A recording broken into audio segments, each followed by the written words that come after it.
नमस्कार दोस्तों, स्वागत है आपके अपने यूट्यूब चैनल सनबिग क्लासेज में। एजुटेरिया का एक ज़बरदस्त नया बुक आ गया है, एनसीईआरटी प्रैक्टिस सेट, जो कक्षा 6 से लेके 12 तक है। इसमें 17 सेट दिया हुआ है फुल डिटेल सॉल्यूशन के साथ। सॉल्यूशन भी ज़बरदस्त दिया हुआ है। सॉल्यूशन के बगल में लिख दिया गया है कि किस क्लास के किस चैप्टर से किस पेज से उठाया गया है एनसीईआरटी के बुक में, और इसका नाम रखा गया है एनसीईआरटी आधार सीरीज विषयवार प्रश्नोत्तर 2024। ज़बरदस्त प्रैक्टिस सेट होने वाला है, आप इसे पूरा ज़रूर देखें और दोस्तों को भी शेयर करें। तो आइए शुरू करते हैं पहले प्रैक्टिस सेट में, जिसमें एनसीईआरटी के क्लास 6 ऑल चैप्टर है और एनसीईआरटी क्लास 7 ऑल चैप्टर है, जिसमें 80 प्रश्न है। और करंट अफेयर्स 1 जनवरी से 7 जनवरी के 20 प्रश्न है। कुल जो है 100 प्रश्न है। और ये जो प्रैक्टिस सेट है वो 1.5 घंटे के इतिहास विषय पे प्रश्न पत्र आधारित है। तो आइए पहले प्रश्न पे देखते हैं। पहला प्रश्न जो है वो कथक नृत्य भारत के किस भाग से संबंधित है।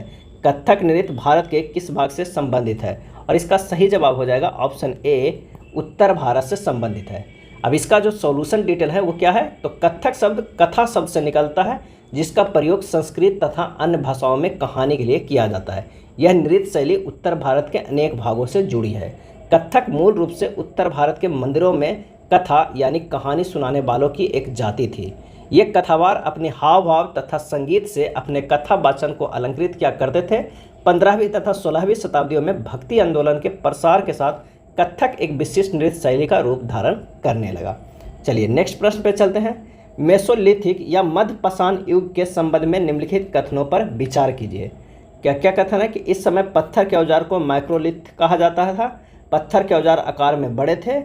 इस समय पुराने किस्म के औजार अनुपस्थित है, और इसका सही जवाब जो हो जाएगा वो हो जाएगा ऑप्शन सी, केवल एक।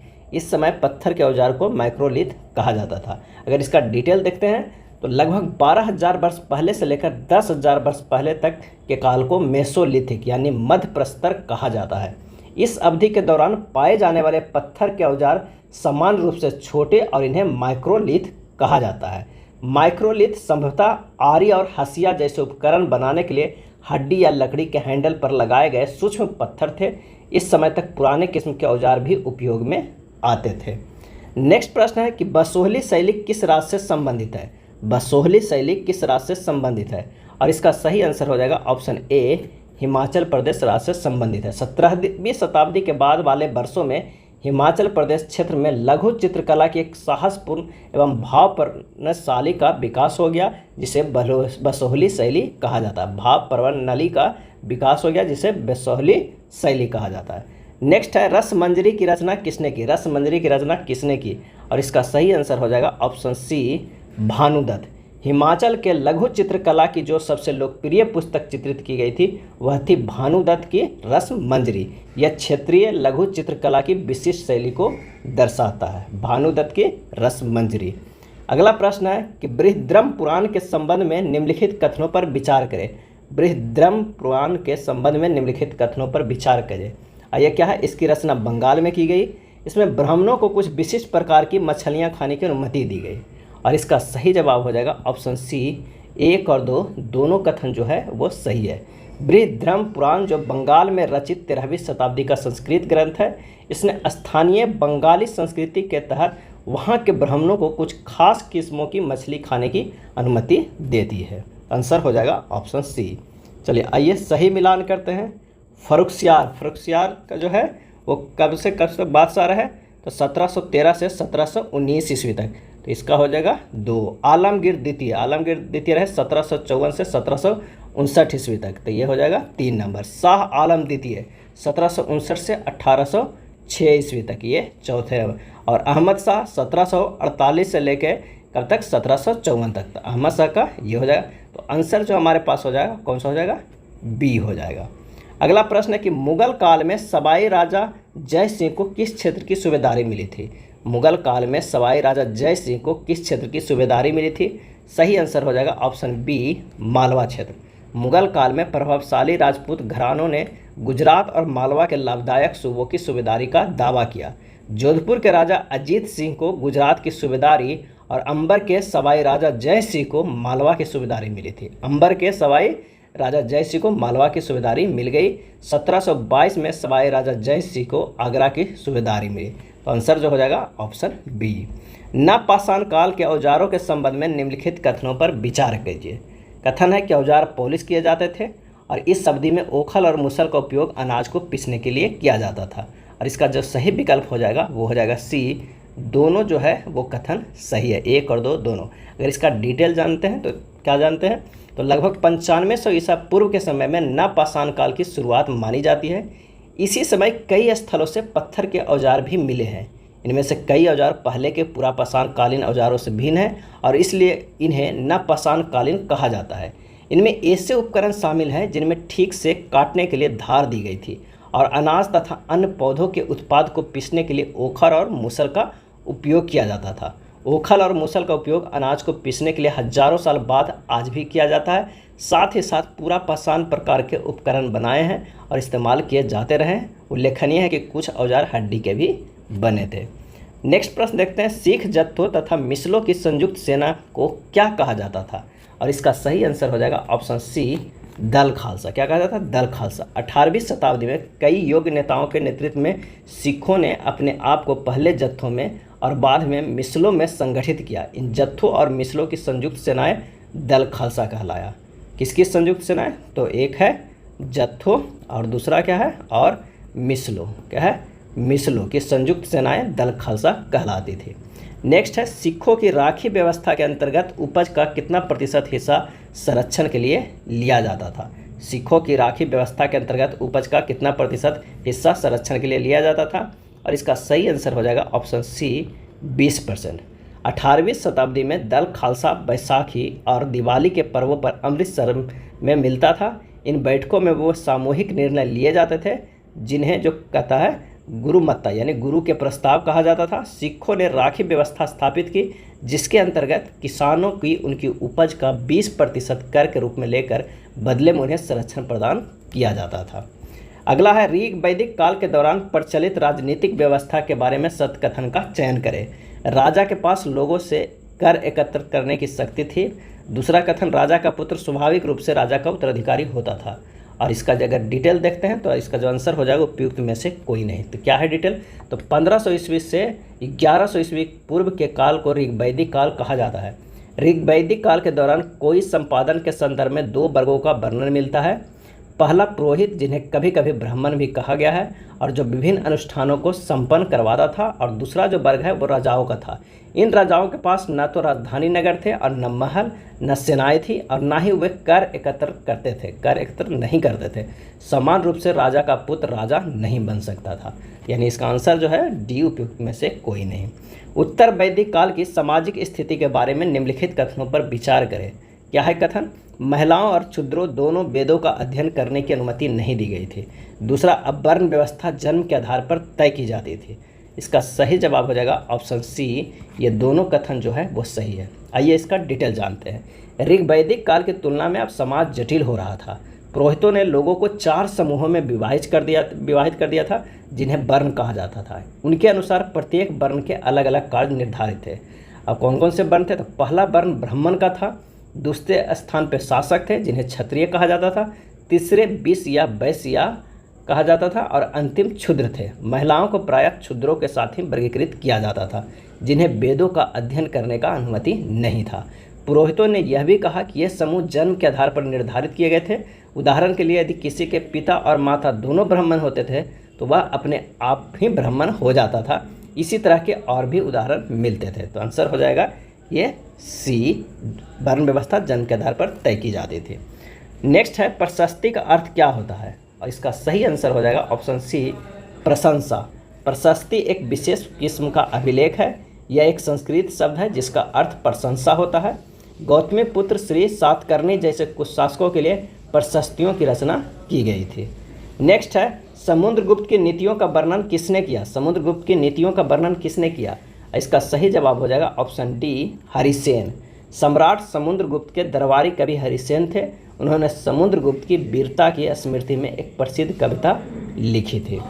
नेक्स्ट है, हरिसेन ने प्रयाग प्रशस्ति में दक्षिणापथ के शासकों की संख्या कितनी बताई? हरिसेन ने जो प्रयाग प्रशस्ति लिखी है उसमें दक्षिणापथ के शासकों की संख्या कितनी बताई है? और इसका आंसर हो जाएगा ऑप्शन बी, 12। आइए इसका डिटेल जानते हैं। हरिसेन 4 विभिन्न प्रकार के राजाओं और उनके प्रति समुद्रगुप्त की नीतियों का वर्णन करते हैं कि आर्यावर्त के 9 शासकों को समुद्रगुप्त ने हराकर उनके राज्यों को अपने साम्राज्य में मिला लिया। दूसरा, इसके बाद दक्षिणापथ के 12 शासक आते थे। इन सब ने हार जाने पर समुद्रगुप्त के सामने समर्पण किया था। समुद्रगुप्त ने उन्हें फिर से शासन करने की अनुमति दे दी। तीसरा, पड़ोसी देशों के असम, तटीय बंगाल, नेपाल और उत्तर पश्चिम के कई गण या संघ आते थे। ये समुद्रगुप्त के लिए उपहार लाते थे, उनकी आज्ञाओं का पालन करते थे तथा उनके दरबार में उपस्थित हुआ करते थे। और चौथा जो है वो ब्रह्म इलाके के शासक, जिसमें संभवतः कुषाण तथा शक वंश के थे। इसमें श्रीलंका के शासक भी थे। इन्होंने समुद्रगुप्त की अधीनता स्वीकार की और अपनी पुत्रियों का विवाह उनसे किया। नेक्स्ट है, विक्रम संवत की शुरुआत को किस शासक से जोड़कर देखा जाता है? विक्रम संवत की शुरुआत को किस शासक से जोड़कर देखा जाता है? और इसका सही आंसर हो जाएगा ऑप्शन डी, चंद्रगुप्त द्वितीय। 58 ईसा पूर्व में प्रारंभ होने वाली विक्रम संवत को परंपरागत रूप से गुप्त राजा चंद्रगुप्त द्वितीय के नाम से जोड़ा जाता है और ऐसा कहा जाता है कि उन्होंने शकों पर विजय के प्रतीक के रूप में इस संवत की स्थापना की तथा विक्रमादित्य की उपाधि धारण की। हर्षवर्धन को नर्मदा नदी के तट पर किसने रोका? हर्षवर्धन को नर्मदा नदी के तट पर किसने रोका? सही आंसर हो जाएगा ऑप्शन ए, पुलकेशिन द्वितीय। हर्षवर्धन मगध तथा संभवतः बंगाल को भी जीतकर उन्हें पूरब में जितनी सफलता मिली थी उतनी सफलता अन्य जगहों पर नहीं मिली। जब उन्हें नर्मदा नदी को पार कर दक्कन की ओर आगे बढ़ने की कोशिश की तब चालुक्य नरेश पुलकेशिन द्वितीय ने उन्हें रोक दिया। तो आंसर हो जाएगा ए। पल्लवों के काल में नगरम किसे कहा जाता था? पल्लवों के काल में नगरम किसे कहा जाता था? और इसका सही आंसर हो जाएगा ऑप्शन सी, व्यापारियों के संगठन को। नगरम पल्लव वंश में व्यापारियों के एक संगठन का नाम था। संभवतः इन सभाओं पर धनी तथा शक्तिशाली भूस्वामियों और व्यापारियों का नियंत्रण था। इनमें से बहुत सी स्थानीय सभाएं शताब्दियों तक काम करती रही। जनपद का क्या अर्थ होता है? जनपद का सही आंसर हो जाएगा ऑप्शन बी, जन के बसने की जगह। जनपद का क्या अर्थ होता है? जन के बसने की जगह। आइए इसके बारे में थोड़ा डिटेल जानते हैं। महायज्ञों को करने वाले राजा जब जन के राजा न होकर जनपदों के राजा माने जाने लगे, जनपद का शाब्दिक अर्थ जन के बसने की जगह होता था। पुरातत्वविदों ने इन जनपदों की कई बस्तियों की खुदाई की है। दिल्ली में पुराना किला, उत्तर प्रदेश में मेरठ के पास हस्तिनापुर और एटा के पास अंतरजी खेड़ा इनमें प्रमुख है। खुदाई से पता चलता है कि लोग झोपड़ियों में रहते थे और मवेशियों तथा अन्य जानवरों की पालन करते थे। वे चावल, गेहूं, धान, जौ, दालें, गन्ना, तिल तथा सरसों जैसी फसलें उगाते थे। अगला है, महाजनपदों का उद्भव लगभग कितने वर्ष पूर्व हुआ? महाजनपदों का उद्भव, इसका सही आंसर हो जाएगा बी, 2500 साल पहले। करीब 2500 वर्ष पहले कुछ जनपद अधिक महत्वपूर्ण हो गए। इन्हें महाजनपद कहा जाने लगा। अधिकतर महाजनपदों की एक राजधानी होती थी। कई राजधानियों में किलेबंदी की गई थी, अर्थात इनके चारों ओर लकड़ी, ईंट तथा पत्थर की ऊंची दीवारें बनाई गई थी।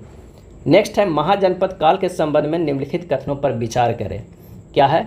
हल के फाल अब लोहे के बनने लगे, धान के पौधों का रोपण प्रारंभ हो गया, असत्य कथन का चयन करें। और इसका सही आंसर हो जाएगा ऑप्शन डी, ना तो एक है ना तो दो। ये दोनों जो है वो कथन असत्य नहीं है। आइए इसके बारे में कुछ डिटेल जानते हैं। महाजनपद युग में कृषि के क्षेत्र में दो बड़ी परिवर्तन आए। हल के फाल अब लोहे के बनने लगे। अब कठोर जमीन को लकड़ी के फाल की तुलना में लोहे के फाल से आसानी से जोता जा सकता था। इससे फसलों की उपज बढ़ गई।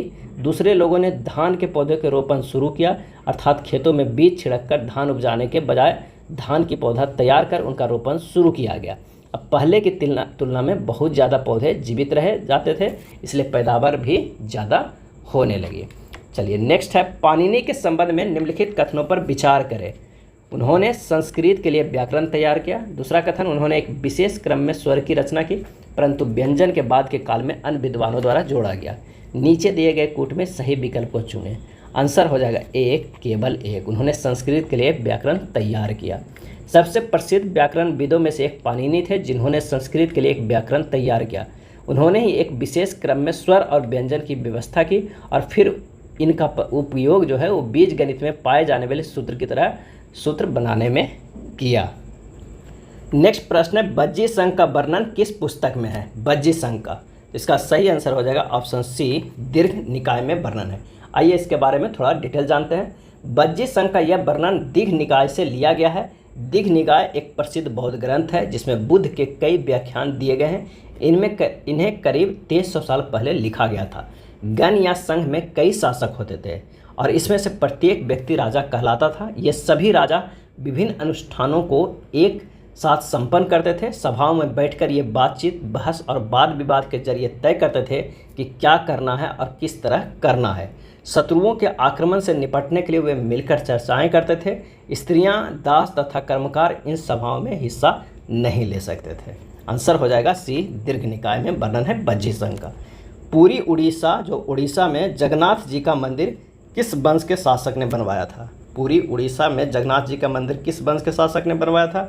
और इसका सही आंसर हो जाएगा ऑप्शन डी, गंग वंश। 12वीं शताब्दी में गंग वंश के एक अत्यंत प्रतापी राजा अनंत वर्मन ने पुरी में पुरुषोत्तम जगन्नाथ के लिए एक मंदिर बनवाने का निश्चय किया। उसके बाद 1230 में राजा अनंग भीम तृतीय ने अपना राजा पुरुषोत्तम जगन्नाथ को अर्पित कर दिए। अपना राज जो है वो पुरुषोत्तम जगन्नाथ को अर्पित कर दिया और स्वयं को जगन्नाथ का प्रतिनियुक्त घोषित किया। तो आंसर हो जाएगा ऑप्शन डी, गंग वंश। अकबर ने बंगाल को किस वर्ष जीता? अकबर ने बंगाल को किस वर्ष जीता? और इसका सही आंसर हो जाएगा ऑप्शन बी, 1586 ईस्वी में। 8वीं शताब्दी से पाल शासकों के अंतर्गत एक क्षेत्रीय राज्य बंगाल का उद्भव हो गया। 14वीं से 16वीं शताब्दियों के बीच बंगाल पर सुल्तानों का शासन रहा, जो दिल्ली में स्थित शासकों से स्वतंत्र थे। 1586 में जब अकबर ने इस प्रदेश यानी बंगाल को जीत लिया तो उसे सूबा माना जाने लगा। उस समय प्रशासन की भाषा तो फारसी थी, लेकिन बंगाली एक क्षेत्रीय भाषा के रूप में विकसित हो रही थी। नेक्स्ट है, दक्षिण भारतीय भक्ति संतों के बारे में सत्य कथन का चयन करें। नैनवार शैव संत थे, अलवार वैष्णव संत थे। ये संत केवल अस्पृश्य समझे जाने वाले पुलैया तथा पनार जातियों के लोग थे। और इसका सही जो आंसर हो जाएगा वो हो जाएगा ए, केवल 1 और 2। नैनार जो है वो शैव संत थे, अलवार जो थे वो वैष्णव संत थे। आइए इसके बारे में कुछ डिटेल जानते हैं। 7वीं से 9वीं शताब्दियों के बीच कुछ नए धार्मिक आंदोलनों का प्रादुर्भाव हुआ। इन आंदोलनों का नेतृत्व नैनारों जो शैव संत, अलवारों जो वैष्णव संत थे, ये सभी जो है यही सभी संत जातियों के थे। ये संत जो है सभी जातियों के थे, जिनमें पुलैया और पनार जैसी अस्पृश्य समझी जाने वाली जातियों के लोग भी शामिल थे।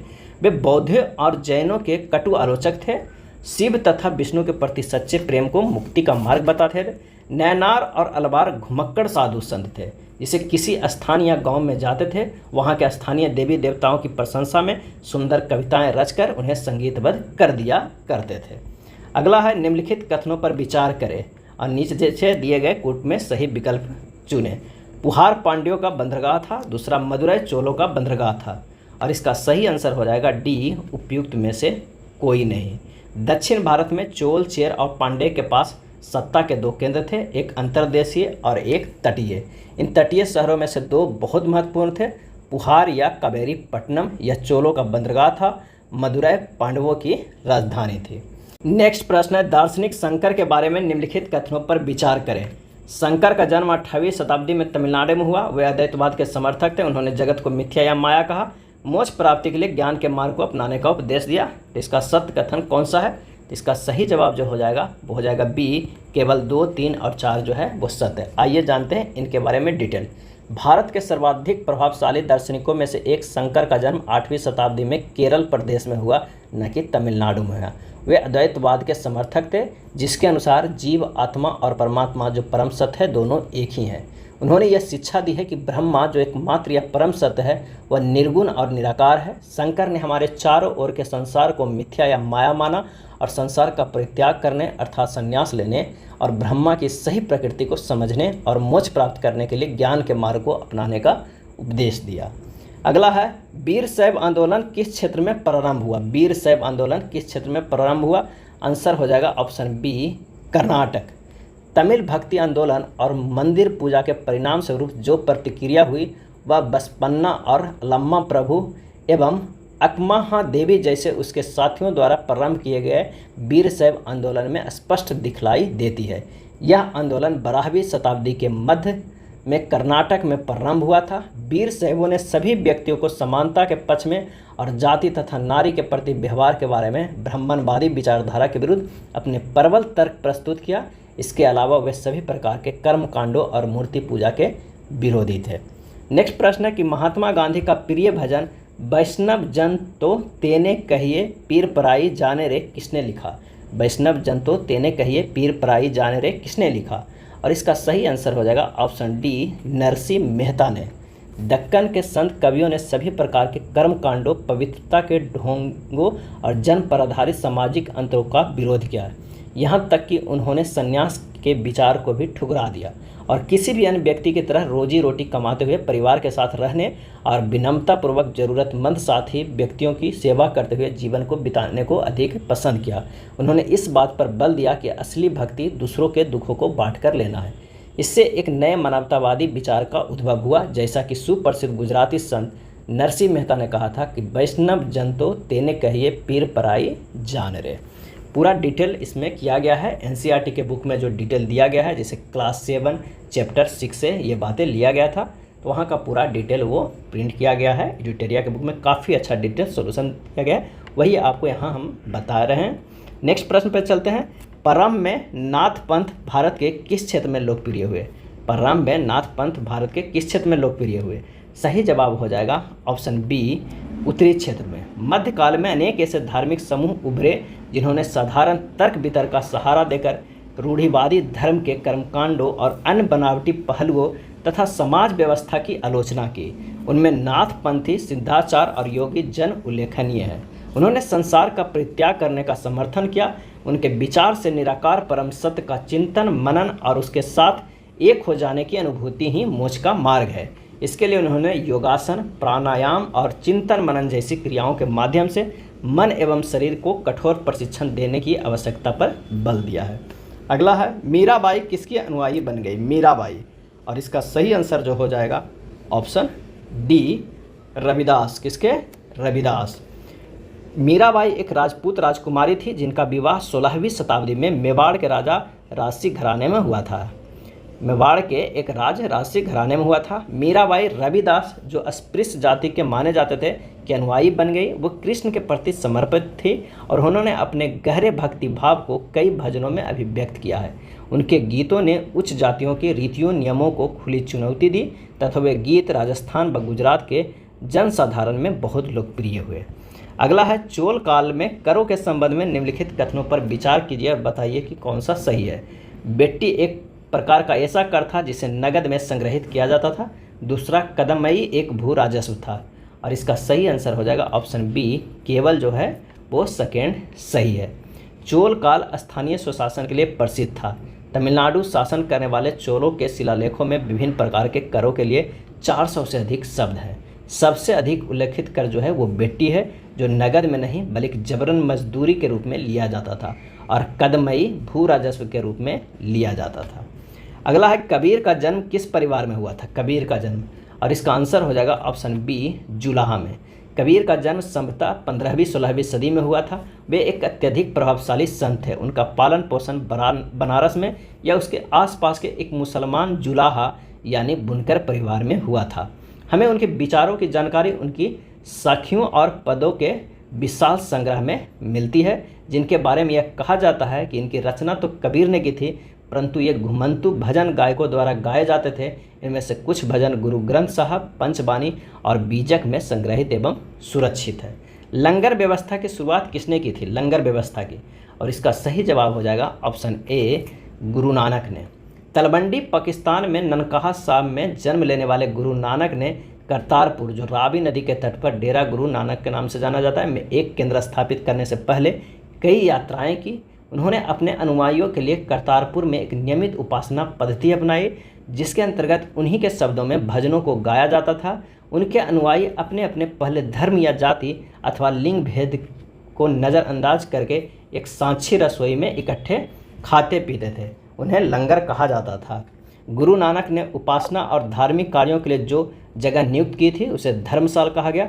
आज इसे गुरुद्वारा कहते हैं। क्या कहते हैं? गुरुद्वारा कहते हैं। तो इसका जो आंसर हो जाएगा वो हो जाएगा ऑप्शन ए। संस्कृत व्याकरण की रचना किसने की थी? संस्कृत व्याकरण की रचना किसने की थी? और इसका सही आंसर हो जाएगा ऑप्शन सी, पाणिनि। पाणिनि ने संस्कृत भाषा के व्याकरण की रचना की। उन्होंने स्वरों तथा व्यंजनों को एक विशेष क्रम में रखकर उनके आधार पर सूत्रों की रचना की। ये सूत्र बीज गणित के सूत्रों से काफ़ी मिलते जुलते हैं। इसका प्रयोग कर उन्हें संस्कृत भाषा के प्रयोग के नियम लघु चित्रों लगभग 3000 के रूप में लिखे हैं। अगला है, स्वामी महावीर ने अपनी शिक्षा किस भाषा में दी थी? स्वामी महावीर ने अपनी शिक्षा किस भाषा में दी थी? और इसका सही आंसर हो जाएगा ऑप्शन सी, प्राकृतिक भाषा में। स्वामी महावीर ने अपनी शिक्षा प्राकृतिक भाषा में दी थी। यही कारण है कि साधारण जन भी उनके तथा उनके अनुयायियों की शिक्षाओं को समझ सके। अगला प्रश्न है कि जैन धर्म के संदर्भ में निम्नलिखित कथनों पर विचार कीजिए। पहला कथन क्या है कि मुख्यतः व्यापारियों ने जैन धर्म का समर्थन किया। दूसरा, साधारणतः किसान वर्ग के लोगों ने जैन धर्म को स्वीकार नहीं किया।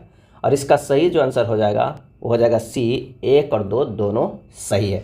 आइए कुछ डिटेल जानते हैं कि महावीर जैन की शिक्षा सरल थी। उनके अनुसार सत्य जानने की इच्छा रखने वाले प्रत्येक स्त्री व पुरुष को अपना घर छोड़ देना चाहिए। उन्हें अहिंसा के नियमों को कड़ाई से पालन करना चाहिए, अर्थात किसी भी जीव को न तो कष्ट देना चाहिए और न ही उसकी हत्या करनी चाहिए। महावीर का कहना था, सभी जीव जीना चाहते हैं, सभी के लिए जीवन प्रिय है। महावीर ने अपनी शिक्षा प्रकृति में दी है, यही कारण है, प्राकृतिक भाषा में दी है, यही कारण है कि साधारण जन भी उनके तथा उनके अनुयायियों की शिक्षाओं को समझ सके। मुख्यतः व्यापारियों ने जैन धर्म का समर्थन किया है। किसानों के लिए इन नियमों का पालन अत्यंत कठिन था, क्योंकि फसल की रक्षा के लिए उन्हें कीड़े मकोड़े को मारना पड़ता था। बाद की सदियों में जैन धर्म उत्तर भारत के कई हिस्सों के साथ साथ गुजरात, तमिलनाडु और कर्नाटक में भी फैल गया। महावीर तथा उनके अनुयायियों की शिक्षाएं कई शताब्दियों तक मौखिक रूप से ही रही। वर्तमान रूप में उपलब्ध जैन धर्म की शिक्षाएं लगभग 1500 वर्ष पूर्व गुजरात में वल्लभी नामक स्थान पर लिखी गई थी। अगला प्रश्न है कि संघ में रहने वाले बौद्ध भिक्षु के लिए बनाए गए नियमों का संकलन किस ग्रंथ में मिलता है? संघ में रहने वाले बौद्ध भिक्षु के लिए बनाए गए नियमों का संकलन किस ग्रंथ में मिलता है? और इसका आंसर हो जाएगा ऑप्शन डी, विनय पिटक में। महावीर तथा बुद्ध दोनों का ही मानना था कि घर का त्याग करने पर ही सच्चे ज्ञान की प्राप्ति हो सकती है। ऐसे लोगों के लिए उन्होंने संघ नामक संगठन बनाया, जहां घर का त्याग करने वाले लोग एक साथ रह सके। संघ में रहने वाले बौद्ध भिक्षुओं के लिए बनाए गए नियम विनय पिटक नामक ग्रंथ में मिलते हैं। नेक्स्ट प्रश्न है कि निम्नलिखित में कौन सा कथन बौद्ध संदर्भ के सही नहीं है, बौद्ध संघ के संदर्भ में सही नहीं है? इसका आंसर हो जाएगा, विवाहित स्त्रियों को संघ में प्रवेश के लिए अपने माता पिता से अनुमति की आवश्यकता होती थी। विनय पिटक से हमें पता चलता है कि संघ में पुरुषों और स्त्रियों के रहने के लिए अलग अलग व्यवस्था थी। सभी व्यक्ति संघ में प्रवेश ले सकते थे।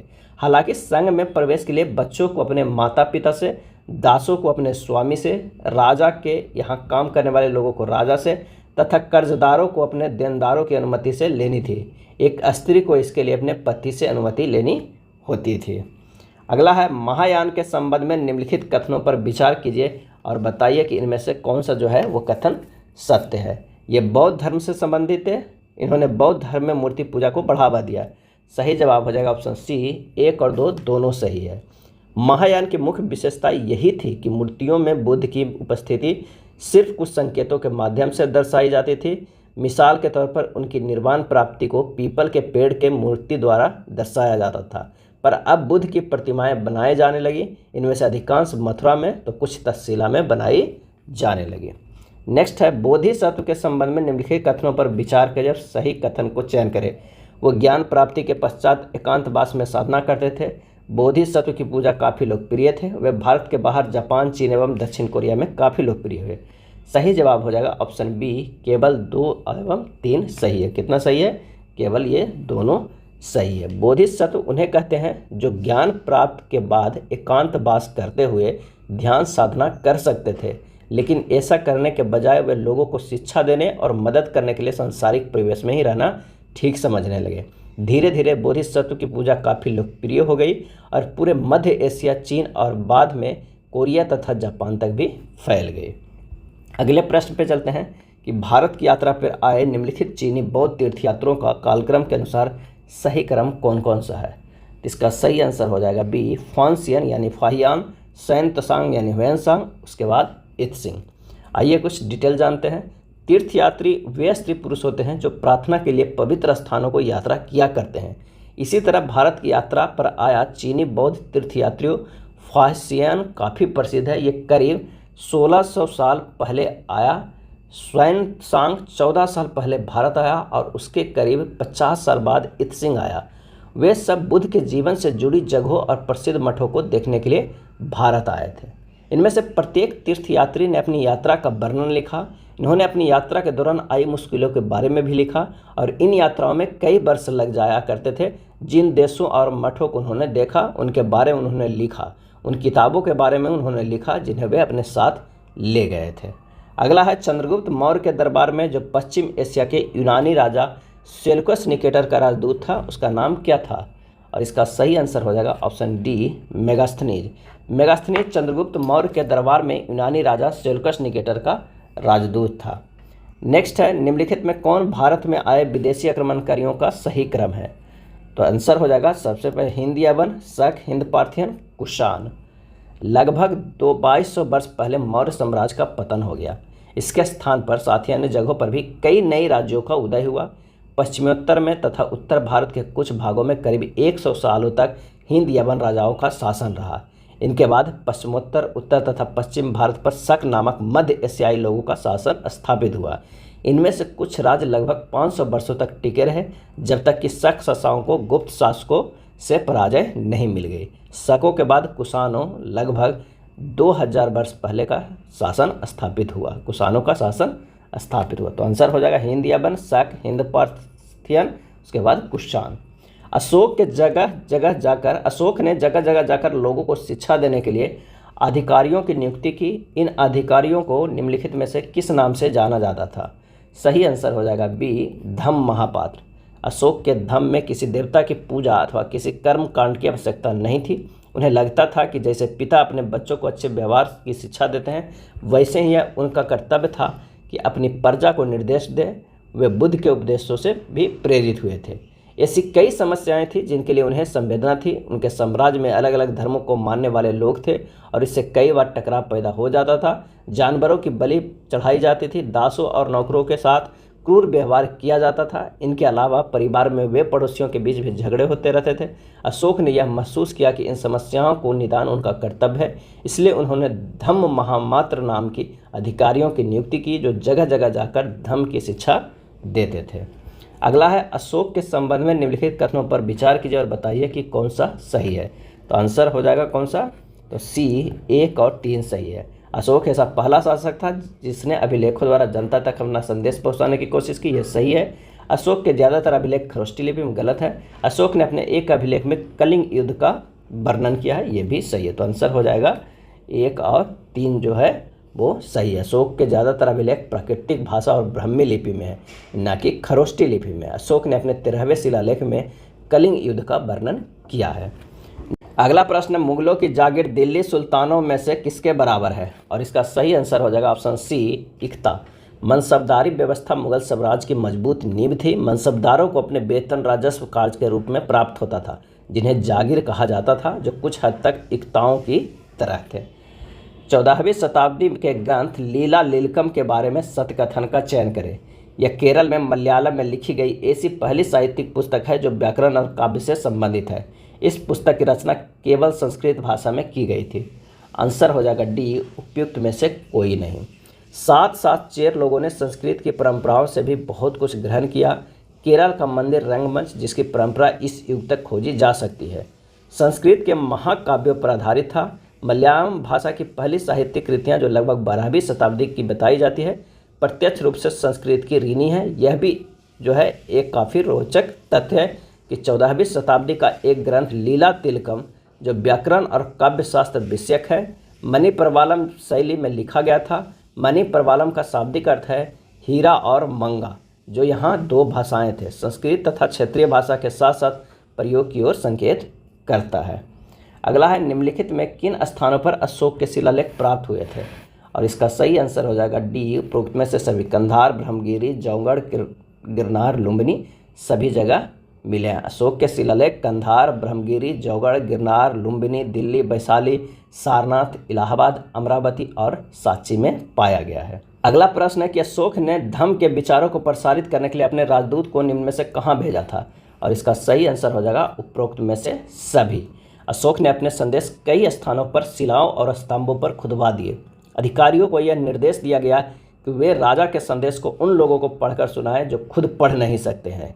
अशोक ने धम्म के विचारों को प्रसारित करने के लिए सीरिया, मिस्र, ग्रीस में दूत भेजे और अपने पुत्र महेंद्र और पुत्री संघमित्रा को इस कार्य हेतु कहाँ भेजे? तो इसका अर्थ है तो श्रीलंका भेजे। मौर्य साम्राज्य में अक्सर राजकुमारों को कौन सा पद दिया जाता है? आंसर हो जाएगा ए राज्यपाल यानी गवर्नर। मौर्य साम्राज्य में अक्सर राजकुमारों को छोटे छोटे प्रांतों के राज्यपाल बनाकर भेजा जाता था, लेकिन ऐसा माना जाता है कि इन जगहों पर स्थानीय परंपराओं और नियमों को ही माना जाता है। भारत को उपमहाद्वीप कहा जाता है क्योंकि, इसका सही आंसर जो हो जाएगा वो दोनों हो जाएगा, बड़े आकार के कारण, समुद्रों, पहाड़ियों तथा पर्वतों से बड़े होने के कारण। तो इसका सही आंसर सी है। आइए कुछ डिटेल जानते हैं। दक्षिण एशिया आधुनिक भारत, पाकिस्तान, बांग्लादेश, नेपाल, भूटान और श्रीलंका और पाकिस्तान, ईरान, चीन तथा म्यांमार आदि पड़ोसी देशों को दर्शाता है। दक्षिण एशिया एक महाद्वीप से छोटा है, लेकिन विशालतम तथा बाकी एशिया से समुद्रों, पहाड़ियों तथा पर्वतों से बटे होने के कारण इसे प्रायः उपमहाद्वीप कहा जाता है। अगला है, महाजनपद काल में अनाज रखने के लिए किस पात्र का उपयोग किया जाता था? और इसका सही आंसर हो जाएगा बी चित्रित धूसर मृत भांड। महाजनपद काल में अनाज रखने के लिए चित्रित धूसर मृत भांड का उपयोग किया जाता था और इस प्रकार के पात्रों में अधिकतर थालियां और कटोरियां ही मिली है। ये पात्र बहुत ही पतली सतह के, सुंदर और चिकने होते हैं। संभवतः इनका प्रयोग विशेष अवसरों पर महत्वपूर्ण लोगों को भोजन परोसने के लिए भी किया जाता था। ये पात्र मिट्टी से बनाए जाते थे।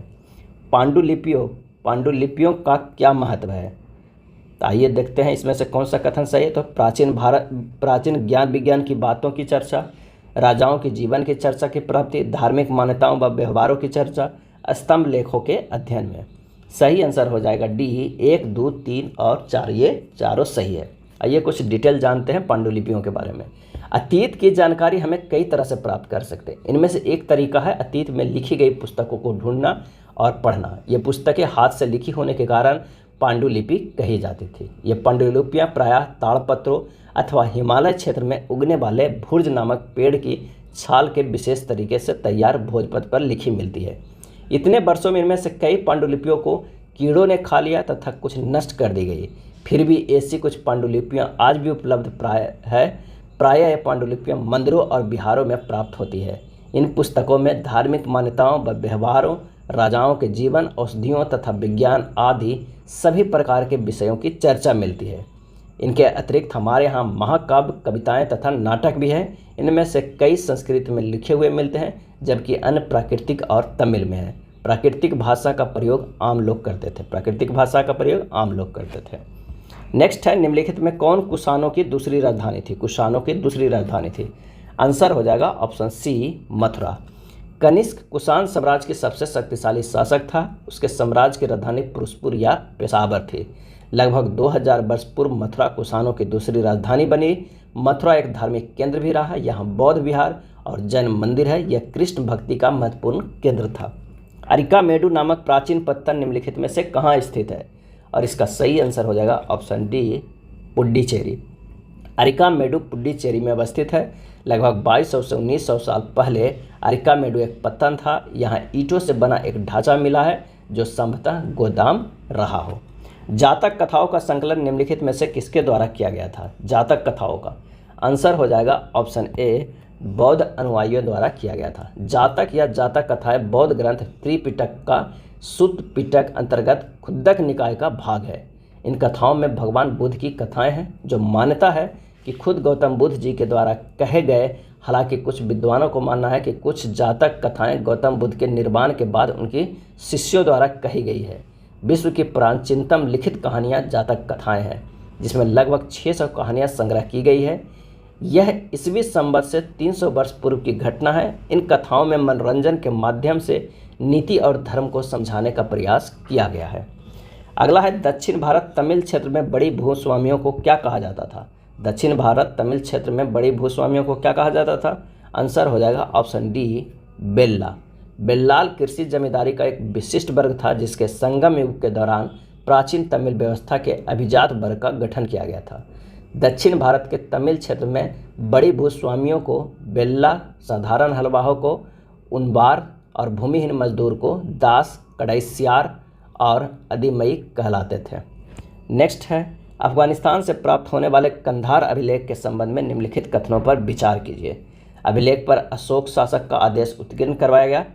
इसे ब्राह्मी भाषा में लिखा गया है और इसका जो सही आंसर हो जाएगा वो हो जाएगा ए केवल एक। लगभग 2250 वर्ष पुराना यह अभिलेख वर्तमान अफगानिस्तान के कंधार से प्राप्त हुआ है।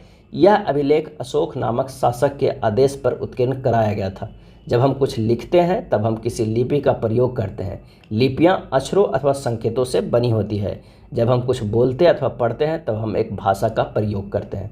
यह अभिलेख इस क्षेत्र में प्रयुक्त होने वाली यूनानी तथा अरामेइक नामक दो विभिन्न लिपियों तथा भाषाओं में है। अगला है पुरातात्विक स्रोतों के संबंध में निम्नलिखित में से कौन सा चीज़ें शामिल है। पुरातात्विक स्रोतों के संबंध में निम्नलिखित में कौन सी चीज़ें शामिल है। इसका जो आंसर हो जाएगा वो हो जाएगा सी। 1, 2, 3, 4, 5 और 6 वो जो है वो सही है। अभिलेख, मिट्टी के बर्तन, जानवरों की हड्डी, धातु, औजार, आभूषण। आइए कुछ डिटेल जानते हैं पुरातात्विक स्रोतों के बारे में। पुरातात्विक पत्थर और ईंट से बनी इमारतों के अवशेषों, चित्रों तथा मूर्तियों का अध्ययन करते हैं। वे औजारों, हथियारों, बर्तनों, आभूषणों तथा सिक्कों की प्राप्ति के लिए छानबीन तथा खुदाई भी करते हैं। इनमें से कुछ वस्तुएं पत्थर, पकी मिट्टी तथा कुछ धातु की बनी हो सकती है। ऐसे तत्व कठोर तथा जल्दी नष्ट होने वाले होते हैं। पुरातत्वविद जानवरों, चिड़ियों तथा मछलियों की हड्डियां ढूंढते हैं। इससे उन्हें यह जानने में मदद मिलती है कि अतीत में लोग क्या खाते थे। वनस्पतियों के अवशेष बहुत मुश्किल से बच पाते थे। यदि अन्न के दाने अथवा लकड़ी के टुकड़े जल जाते थे तो वह जले हुए रूप में बचे रहते थे। अगला है प्रारंभिक मानव आखेटक खाद्य संग्राहक के रूप में एक जगह से दूसरी जगह क्यों घूमते थे। और इसका आंसर हो जाएगा डी। 1, 2, 3, 4 चारों सही है। एक जगह रुकने का कारण वहाँ के फल, वृक्ष तथा जानवरों को खाकर समाप्त कर देते थे। दूसरा शिकार ढूंढने के कारण, मवेशी को चारा ढूंढने के लिए, और मौसम बदलने के कारण। आखेटक खाद्य संग्राहक समुदाय के लोग एक जगह से दूसरी जगह पर घूमते रहते थे। ऐसा करने से कई कारण थे। पहला कारण यह कि अगर वे एक ही जगह पर ज़्यादा दिनों तक रहते तो आसपास के पौधे, फलों और जानवरों को खाकर समाप्त कर देते थे, इसलिए और भोजन की तलाश में इन्हें दूसरी जगहों पर जो है वो जाना पड़ता।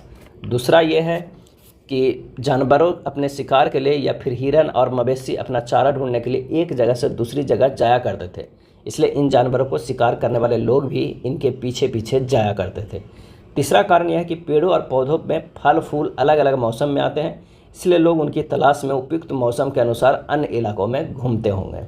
चौथा कारण यह है कि पानी के बिना किसी भी प्राणी या पेड़ पौधों को जीवित रहना संभव नहीं होता, और पानी झीलों, झरनों और नदियों से ही मिलता था। यद्यपि कई नदियाँ और झीलों को पानी कभी नहीं सूखता था, कुछ झीलों और नदियों में पानी बारिश के बाद भी मिल पाता है। इसलिए ऐसी झीलों और नदियों के किनारे बसे लोगों को सूखे मौसम में पानी की तलाश में इधर उधर जाना पड़ता होगा। अगला प्रश्न है, आहत सिक्के के संदर्भ में निम्नलिखित कथनों का विचार कीजिए और बताइए कौन सा कथन गलत है। आहत सिक्के सामान्यतः आयताकार, वर्गाकार या गोलाकार होते थे। बिल्कुल सही। आहत सिक्के सामान्यतः ढालकर बनाया जाता था। ये गलत है। यह सिक्के चांदी या तांबे के विभिन्न आकृतियों के होते थे। ये भी सही है। तो आंसर जो हो जाएगा वो बी, केवल 2 जो है वो गलत है।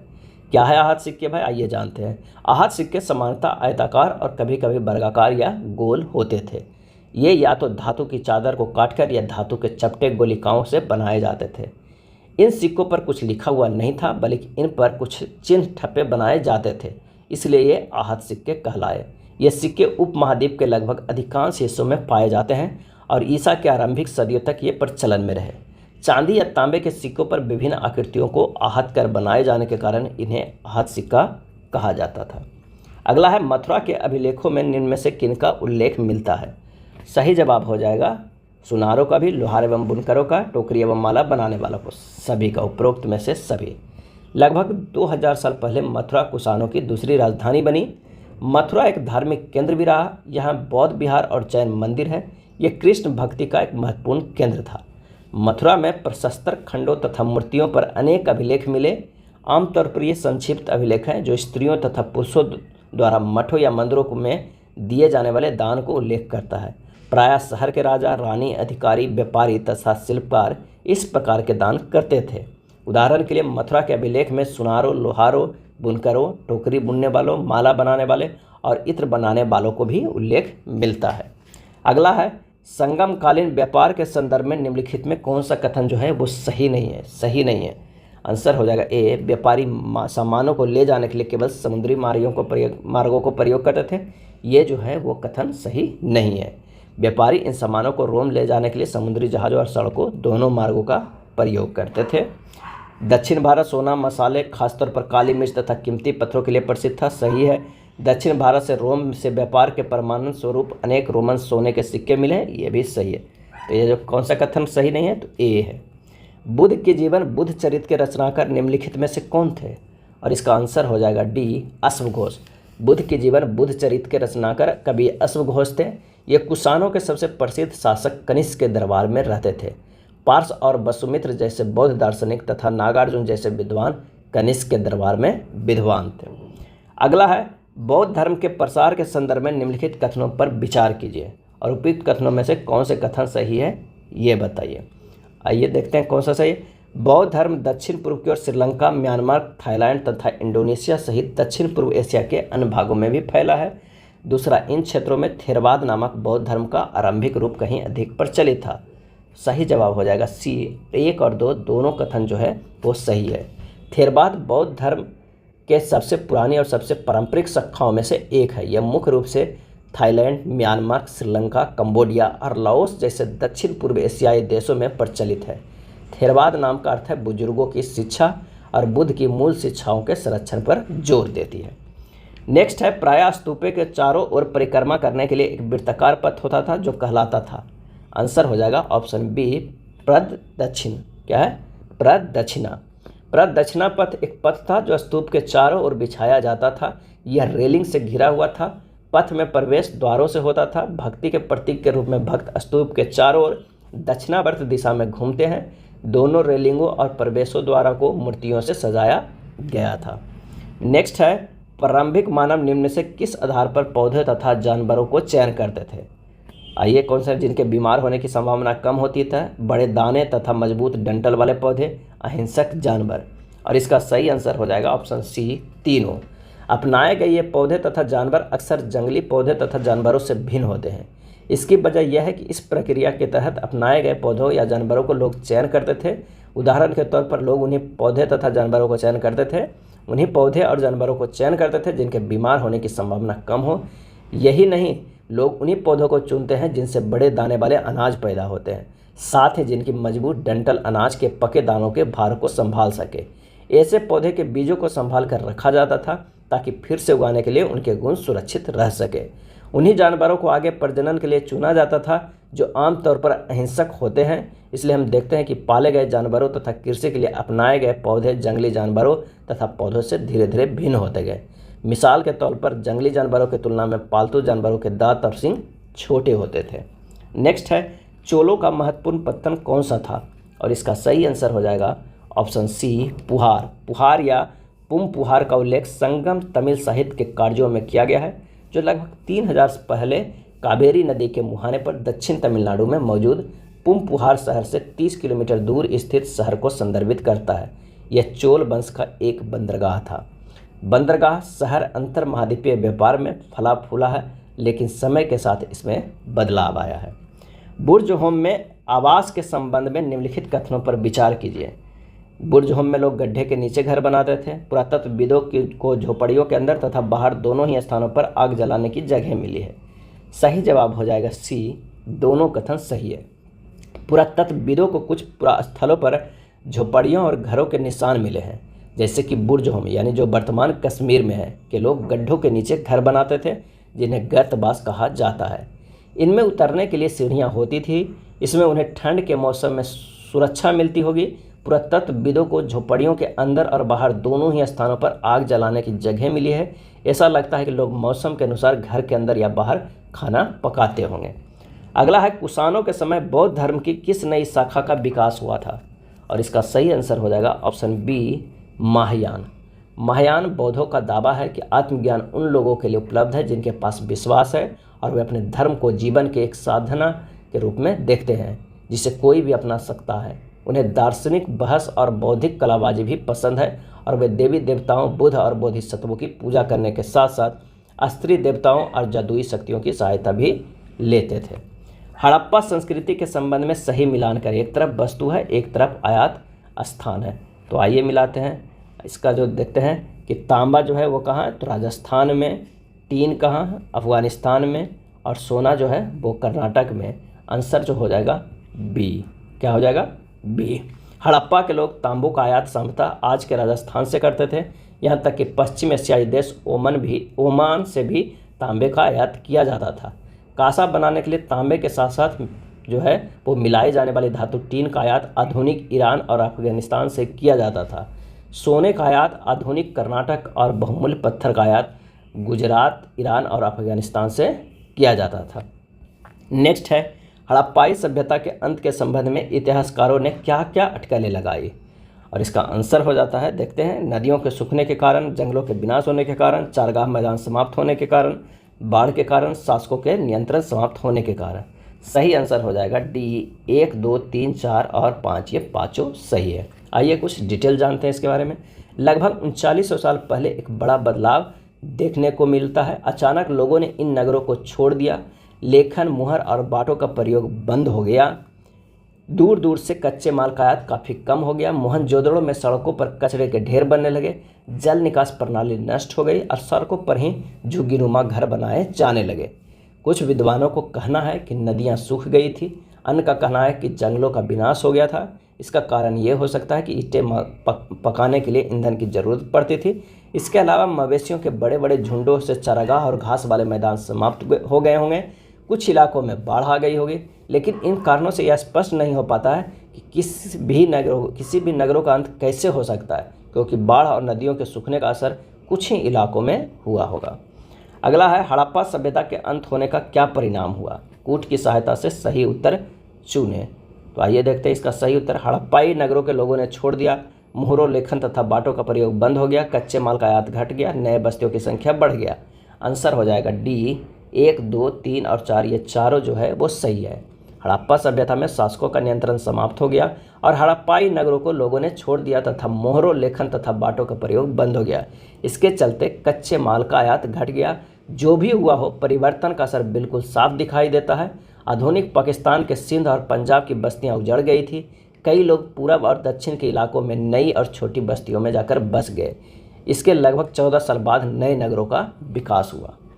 नेक्स्ट प्रश्न है, सिल्क रूट पर नियंत्रण रखने वाले शासकों में सबसे प्रसिद्ध कौन सा वंश है, और इसका सही आंसर हो जाएगा ऑप्शन सी, कुषाण। कुछ शासक इसके बड़े बड़े हिस्सों पर अपना नियंत्रण करना चाहते थे, क्योंकि इस रास्ते पर यात्रा कर रहे व्यापारियों में उन्हें कर, शुल्क तथा तोहफे के जरिए लाभ मिलता था। इसके बदले ये शासक इन व्यापारियों को अपने राज्य से गुजरते वक्त लुटेरों के आक्रमणों से सुरक्षा देते थे। सिल्क रूट पर नियंत्रण रखने वाले शासकों में सबसे प्रसिद्ध कुषाण थे। करीब 2000 साल पहले मध्य एशिया तथा पश्चिमोत्तर भारत पर इनका शासन था। पेशावर और मथुरा इनके दो प्रमुख शक्तिशाली केंद्र थे। तक्षशिला भी इनके ही राज्य का हिस्सा था। इनके शासनकाल में ही सिल्क रूट की एक शाखा मध्य एशिया से होकर सिंधु नदी के मुहाने के पतनों तक जाती थी। फिर यहाँ से जहाज़ों द्वारा रेशम पश्चिम की ओर रोमन साम्राज्य तक पहुँचाया जाता था। अगला है अश्वघोष, जिसने बुद्ध की जीवनी लिखी है, किसके दरबारी कवि थे, और इसका सही आंसर हो जाएगा ऑप्शन बी, कनिष्क। बुद्ध की जीवनी, बुद्ध के चरित्र की रचनाकार कवि अश्वघोष हैं, कनिष्क के दरबार में रहते थे। बुद्ध की जीवनी, बुद्ध चरित्र की रचनाकार कवि अश्वघोष हैं, जो कनिष्क के दरबार में रहते थे। अगला है, रोमन साम्राज्य में भारत की किस वस्तु की मांग सबसे अधिक थी, और इसका सही आंसर हो जाएगा ऑप्शन सी, काली मिर्च। दक्षिण भारत सोना, मसाले, खास तौर पर काली मिर्च तथा कीमती पत्थरों के लिए प्रसिद्ध था। काली मिर्च की रोमन साम्राज्य में इतनी मांग थी कि इसे काले सोने के नाम से बुलाते थे। व्यापारी इन सामानों को समुद्री जहाज़ों और सड़कों के रास्ते रोम पहुंचाते थे। दक्षिण भारत में ऐसे अनेक रोमन सोने के सिक्के मिले हैं। इससे यह अंदाज लगाया जाता है कि उन दिनों रोम के साथ बहुत अच्छा व्यापार चल रहा था। नेक्स्ट प्रश्न है कि पुलकेशिन के बारे में निम्नलिखित में कौन सा कथन सत्य नहीं है। तो कौन सा कथन सत्य नहीं है, तो हो जाएगा आंसर इसका बी, गुप्तों के खिलाफ लड़ाई में उनकी मृत्यु होगी, यह कथन सत्य नहीं है। आइए जानते हैं कुछ डिटेल। पल्लव और चालुक्य दक्षिण भारत के सबसे महत्वपूर्ण राजवंश थे। पल्लवों के राजा उनकी राजधानी कांचीपुरम के आसपास के क्षेत्रों से लेकर कावेरी नदी के डेल्टा तक फैला था, जबकि चालुक्यों का राज कृष्णा और तुंगभद्रा नदियों के बीच स्थित था। चालुक्यों की राजधानी ऐहोल थी। यह एक प्रमुख व्यापारिक केंद्र था। धीरे धीरे यह एक धार्मिक केंद्र भी बन गया, जहां कई मंदिर थे। पल्लव और चालुक्य एक दूसरे की सीमाओं का अतिक्रमण करते थे। मुख्य रूप से राजधानियों को निशाना बनाया जाता था, जो समृद्ध शहर थे। पुलकेशिन द्वितीय सबसे प्रसिद्ध चालुक्य राजा थे, क्या थे, और उनके बारे में हम उनके दरबारी कवि रवि कीर्ति द्वारा रचित प्रशस्ति में पता चलता है। नेक्स्ट है, जाट राज अपने किस राजा के समय शक्तिशाली रूप से उभरा? और इसका सही आंसर हो जाएगा ऑप्शन बी, सूरजमल। सूरजमल ने 18वीं शताब्दी में शासन किया। वे जाट सरदार बदन सिंह के पुत्र थे। वह एक महान नेता, महान सेनानी, महान राजनयिक और अपने समय के एक महान राजनेता थे। इनके समय में जाट राज एक ताकतवर क्षेत्र के रूप में उभरा था। अगला है, 16वें वित्त आयोग के चेयरमैन नियुक्त किए गए। किन्हें किया गया? इसका आंसर हो जाएगा ऑप्शन बी, अरविंद पड़ंगिया। आखिरी के जो 20 क्वेश्चन है वो किस पे आधारित है? वो करंट अफेयर्स पे आधारित है। किस पे? करंट अफेयर्स पे। 16वें वित्त आयोग के चेयरमैन नियुक्त किए गए थे तो अरविंद पनगड़िया को। नीति आयोग के पूर्व उपाध्यक्ष जो है वो पहला थे, कौन? अरविंद पनगड़िया। आयोग का कार्यकाल जो इनका रहेगा वो 2026-27 से रहेगा। कितना? 2030-31 तक रहेगा। अगला है, केंद्र सरकार ने पिछले कुछ वर्षों में राष्ट्र विरोधी गतिविधियों में संलिप्त होने के कारण किन संगठन पर प्रतिबंध लगाया है? और इसका सही आंसर हो जाएगा ऑप्शन डी, 1, 2, 3 और चारों सही। Tehreek Hurriyat, Jamaat Islami, Jammu Kashmir liberation front, Jammu Kashmir democratic front, ये चारों पे। किसे हाल ही में MS स्वामीनाथन पुरस्कार से सम्मानित किया गया? और इसका आंसर हो जाएगा ऑप्शन सी, BR कंबोज को। चौधरी चरण सिंह हरियाणा कृषि विश्वविद्यालय के कुलपति प्रोफेसर BR कंबोज को प्रतिष्ठित MS स्वामीनाथन पुरस्कार से सम्मानित किया गया है। कंबोज को यह अवार्ड कृषि विज्ञान के क्षेत्र में वैज्ञानिक और विस्तार विशेषज्ञ रूप में उनके योगदान के लिए दिया गया है। कर्नाटक के राज्यपाल थावरचंद गहलोत ने उन्हें यह पुरस्कार प्रदान किया है। संयुक्त सैन्य अभ्यास डेजर्ट साइक्लोन भारत और किस देश के बीच आयोजित किया जाता है? और इसका सही आंसर हो जाएगा ऑप्शन सी, संयुक्त अरब अमीरात के साथ। भारत और संयुक्त अरब अमीरात का संयुक्त सैन्य अभ्यास डेजर्ट साइक्लोन राजस्थान के महाजन में आयोजित किया जा रहा है, जो 15 जनवरी को समाप्त हो चुका है। इसमें संयुक्त अरब अमीरात की ओर से जायद फर्स्ट ब्रिगेड के 45 सैनिक भाग ले रहे हैं। एक्सरसाइज डेजर्ट साइक्लोन भारत और संयुक्त अरब अमीरात के बीच आपसी सहयोग और मजबूत करेगा, आपसी सहयोग को और मजबूत करेगा। कितने वर्षों के लिए संयुक्त राष्ट्र सांख्यिकी आयोग के सदस्य के रूप में अपना कार्यकाल शुरू किया है? और इसका सही आंसर हो जाएगा ऑप्शन ए। इसका जो सही आंसर हो जाएगा वो कौन सा हो जाएगा? ऑप्शन ए नहीं, ऑप्शन बी हो जाएगा, 4 वर्ष। भारत ने संयुक्त राष्ट्र सांख्यिकी आयोग के सदस्य के रूप में अपना 4 साल का कार्यकाल शुरू किया है। यह वैश्विक सांख्यिकी प्रणाली का सर्वोच्च निकाय है। इसकी स्थापना साल 1947 में की गई थी। इस आयोग में संयुक्त राष्ट्र के 24 सदस्य देश शामिल हैं। भारत आखिरी बार 2004 में सांख्यिकी आयोग का सदस्य बना था। भारतीय नौसेना स्टाफ के उप प्रमुख के रूप में किसे नियुक्त किया गया? और इसका सही आंसर हो जाएगा ऑप्शन बी, दिनेश के त्रिपाठी। वाइस एडमिरल दिनेश के त्रिपाठी ने आधिकारिक तौर पर नौसेना स्टाफ के उप प्रमुख की भूमिका संभाली है। इससे पहले यह पश्चिमी नौसेना कमान के flag officer commanding in chief के रूप में कार्यकाल थे। नेक्स्ट प्रश्न है कि भारतीय राष्ट्रीय महासागर सूचना सेवा केंद्र इनक्वाइस के संदर्भ में निम्नलिखित कथनों पर विचार कीजिए और बताइए कि कौन सा सही है। इनक्वाइस भारत में सुनामी के संबंध में भविष्यवाणी और प्रारंभिक चेताने वाली नोडल एजेंसी है, इसलिए केवल 2 तो सही हो जाएगा ये। और उसका जो मुख्यालय, इसकी स्थापना 1999 में तो हुई है, 1999 में हुई है, लेकिन मुख्यालय नई दिल्ली में नहीं, कहाँ है? तो ये हैदराबाद में स्थित है। किसमें? हैदराबाद में स्थित है। तो इसका आंसर जो हो जाएगा वो हो जाएगा बी, केवल 2 सही है। एक्सरे पोलारीमीटर सैटेलाइट एक्सपोसैट के संबंध में निम्नलिखित कथनों पर विचार कीजिए और बताइए कि कौन सा कथन जो है वो सही है। कौन सा कथन जो है वो सही है? इसरो ने 1 जनवरी को अपने पहले polarimetry mission X ray polarimeter satellite XPoSat को 21 मिनट की उड़ान के बाद 650 किलोमीटर की सटीक गोलाकार कक्षा में स्थापित करके सफलता हासिल की है। एक्सपोसैट दुनिया का दूसरा उपग्रह आधारित मिशन है जो एक्सरे पोलरीमेट्री मापन के लिए समर्पित है। इसे भारतीय अंतरिक्ष अनुसंधान संगठन इसरो द्वारा लॉन्च किया गया। यह मिशन पृथ्वी की निचली कक्षा में संचालित होगा और इसका जीवन काल 5 वर्ष अनुमानित है। इसका जो सही आंसर हो जाएगा वो हो जाएगा बी, केवल 2 सही है। मिशन 5 साल की अवधि के लिए पृथ्वी की निचली कक्षा में संचालित होगा, ये हो जाएगा बी आंसर। निम्न पर विचार करें और बताएं कि उपयुक्त में से कितने क्षेत्र क्षेत्रीय व्यापक आर्थिक भागीदारी RCEP समझौते में शामिल है। तो इसका जो सही आंसर हो जाएगा वस्तुओं और सेवाओं में व्यापार, निवेश में बौद्धिक संपदा अधिकार, ई-कॉमर्स, ये चारों सही है। RCEP समझौते में सभी 4 क्षेत्र शामिल हैं। RCEP में प्रतिस्पर्धा नीति, सरकारी खरीद और श्रम एवं पर्यावरण सुरक्षा जैसे अन्य क्षेत्र भी शामिल है। कुल मिलाकर समझौते का उद्देश्य व्यापार और निवेश प्रवाह को बढ़ावा देने और एशिया प्रशांत क्षेत्र में सतत विकास को बढ़ावा देने के लक्ष्य के साथ अपने सदस्यों के बीच आर्थिक सहयोग के लिए एक व्यापक ढांचा तैयार करना है। अगला है, भारत और म्यांमार के बीच मुक्त आवाजाही व्यवस्था AFMR के संदर्भ में निम्नलिखित कथनों पर विचार कीजिए और बताइए कि कौन सा जो कथन है वो सही है। तो यह दोनों देशों के बीच व्यापार और निवेश को सुविधाजनक बनाने वाला एक समझौता है, गलत है। भारतीय नागरिकों को व्यापार में FMR लाभ प्राप्त करने के लिए म्यांमार सीमा चौकी पर आगमन पर वीज़ा की आवश्यकता थी, ये भी गलत है।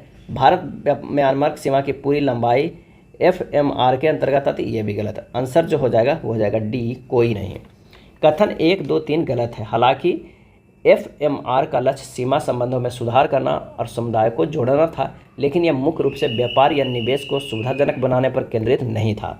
इसे व्यापार, खेती और पारंपरिक यात्राओं जैसे विशिष्ट उद्देश्यों के लिए अस्थायी सीमा पार आवाजाही के लिए डिजाइन किया गया था।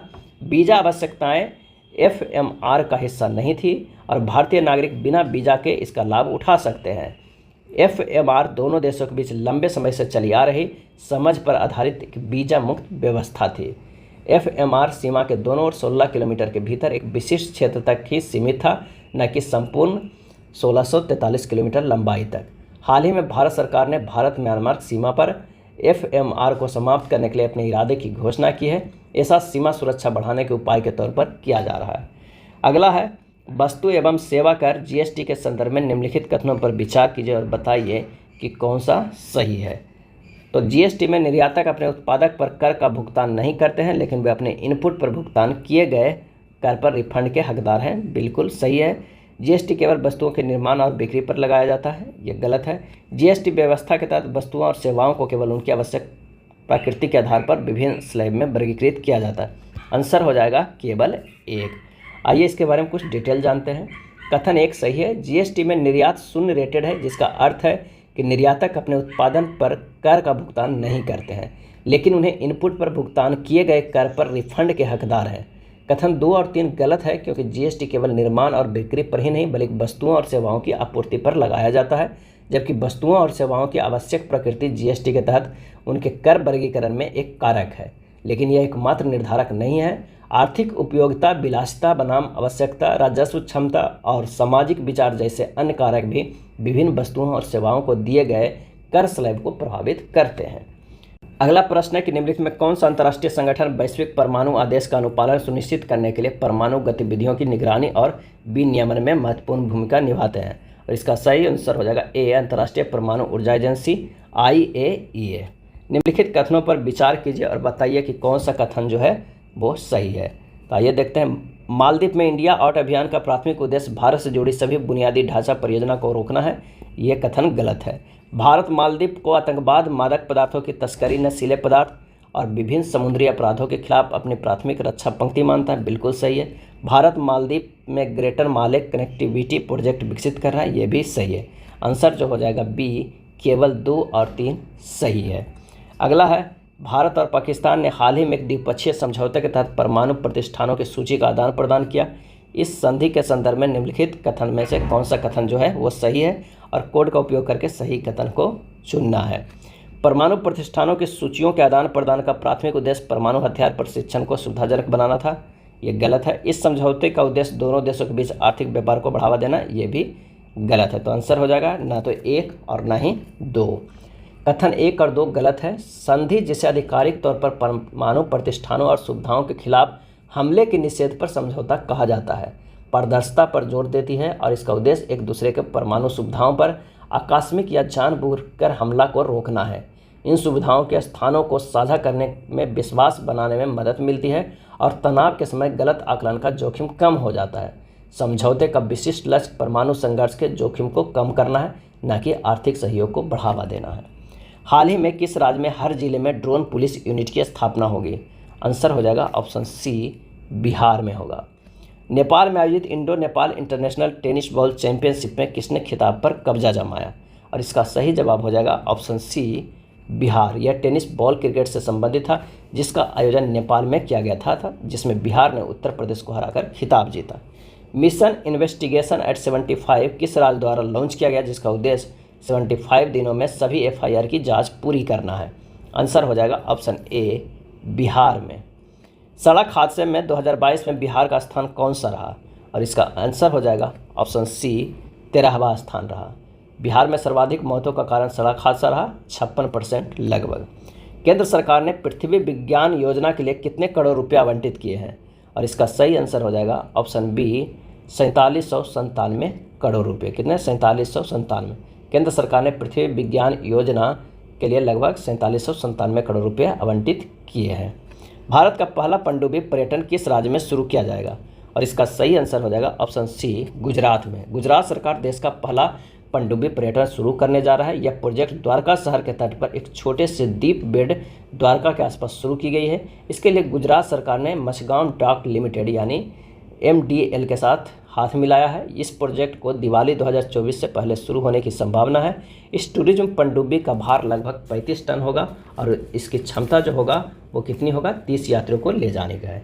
ये था एजुटेरिया के न्यू बुक NCERT आधार सीरीज में दिया हुआ प्रैक्टिस सेट नंबर 1। अगर वीडियो अच्छा लगा तो लाइक एंड शेयर कर दीजिएगा। धन्यवाद।